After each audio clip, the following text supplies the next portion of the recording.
feel like I start my videos the exact same way every time, but I have nothing else to say except I am so angry about this. I'm so angry about this story, this crime that happened yesterday. This 14-year-old girl, she's autistic. She was bashed by a group of 5 youths, 5 girls known to her. Obviously took advantage of her vulnerability. They bashed her up no less than 55 times. 55 traumatic bashings to the head. She had to spend a night in hospital. I'd love to put the pictures up, but the video would get taken down because they're so graphic. 14-year-old girls doing this to someone who is disabled in the broad daylight out on a pier in Melbourne. And did anyone come to help her?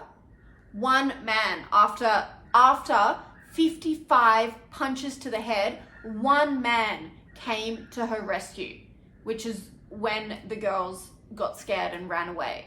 Broad daylight on a pier. There were plenty of people around. I don't understand humanity. You're watching someone be beaten up by kids and you still don't do anything? What's wrong with people?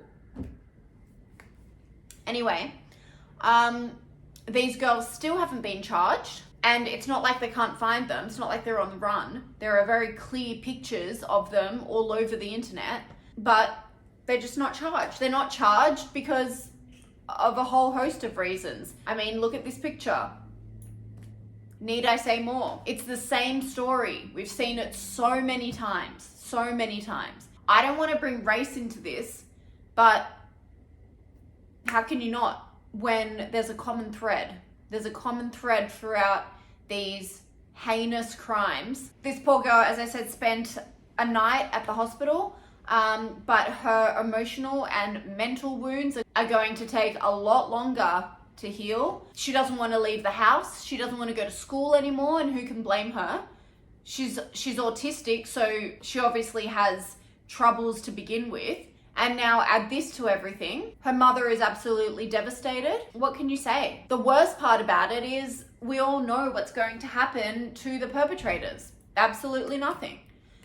Firstly, because they're kids, and in this country, I mean, we hardly deal with adults properly, let alone 14-year-old girls.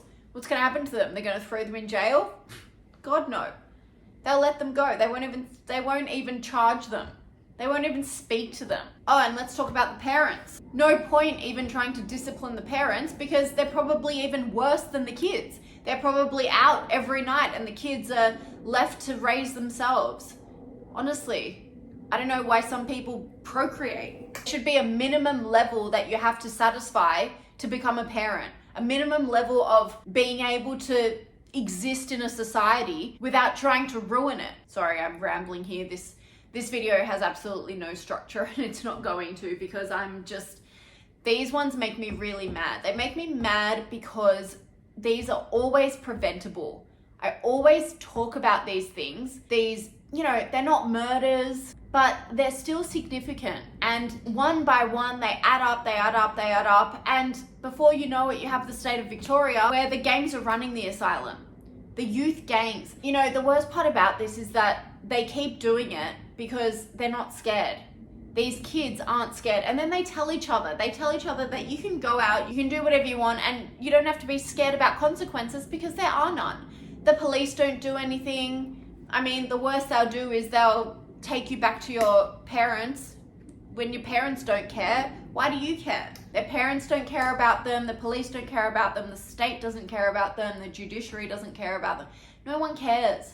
So why wouldn't they do it? When you've grown up around this, when it's the norm to see your parents maybe in and out of jail, going to the pub every night, getting wasted, not going to work, why would you go to school and get an education? Why wouldn't you just become part of one of these gangs? Find yourself a community. I was doing some research about this and I came across this thread about this particular incident on Reddit.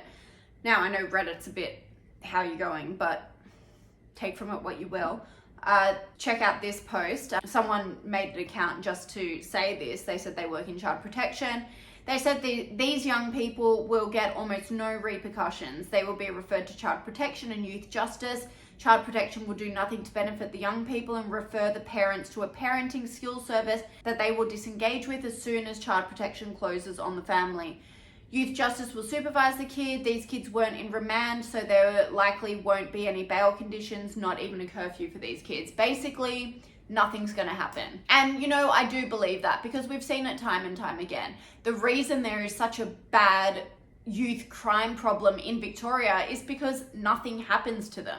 Fancy having a state where kids aren't scared of the police. God, when I was young, even now, we were brought up to be scared of the police. Like, even any interaction with a police officer, even if, you know, you're underage drinking at a party or something, you'd be so scared if the police came and shut the party down. But these kids, they bash other people up in broad daylight and they couldn't give a stuff about the police. It's just a lawless society when that happens. And these are kids. Can you imagine what they're going to do when they turn 18? 25, 40, they get into the system when they're 14 years old and it's just a downward spiral from there. And it's not like there's rehabilitation. It's not like there are special classes. They're not doing anything to help this problem. And I understand it's a massive problem that requires massive resources, but I would just say it starts with the parents. If a crime is committed by the kids or the parents or anyone in the family or community, get rid of them. Why do we not have a zero tolerance policy to heinous crimes in this country? Everyone is so weak. Everyone on all levels. You know, they say the police aren't weak, but have these people been charged? No. It's been over 24 hours. They haven't been charged. Charge them. Scare them a little bit. Even if they're not going to be dealt with by the courts, just scare them. Put them in jail for a night. I don't know. Give them a curfew. Something, some consequence for their actions that maybe the next time they try to do it, they're going to think twice. It's just complete delinquents who join together, who's got nothing else to do. They come together in the afternoon because they're so bored, they have nothing else to live for, and they create hell in other people's lives. It's the most selfish act that you can do. And, you know, I always say this about these terrible rape cases that we see or the sexual assault cases. But it all starts here. It starts when they're young. 14-year-olds bashing an autistic girl will be 20-year-olds who are murdering and assaulting and armed robbery. If you don't nip it in the bud there, it'll just explode. And that's what's happened. It's exactly what's happened. We're at a point now that our systems have just completely lost control. I did some digging into the Victorian youth gang crime epidemic, and it's a joke. It's beyond what anyone can handle. It's just gotten to the point where they're trying to put all these resources into it. They've put all this money and created specialist units, created strategies, and you can read all about it. But what does all that stuff get you when a 14-year-old autistic girl has just been bashed? Clearly something's not translating. You know, they do all of this stuff just for optics to show that they're trying to do something. But there's no way that it's translating into the actual community, into stemming this violence in that community. The only thing that's going to help this are proper consequences. Consequences either meaning jail time, deportation, and not BS weak consequences like a slap on the wrist.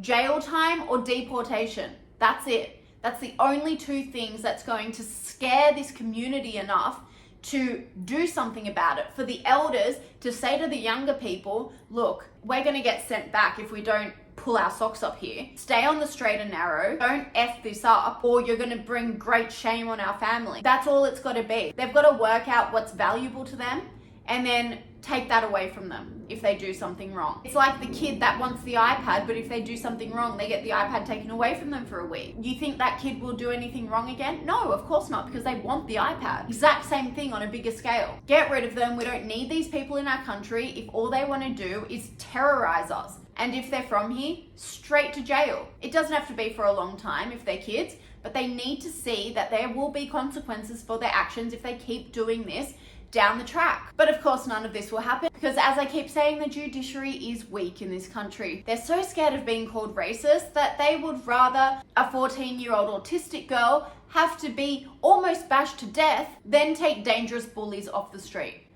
This is where we're at. And you know what the excuses will be. Oh, they've had a hard life. It's so difficult. They've got depression. Their family life is dysfunctional. I don't care about any of that stuff. Everyone has issues. They don't go around bashing people. If 14-year-olds want to act like big macho adults, then treat them like that. And the judges and politicians need to get over trying to push this woke, softly agenda that they're obsessed with and actually deal with the problems so innocent people can walk down the street in peace.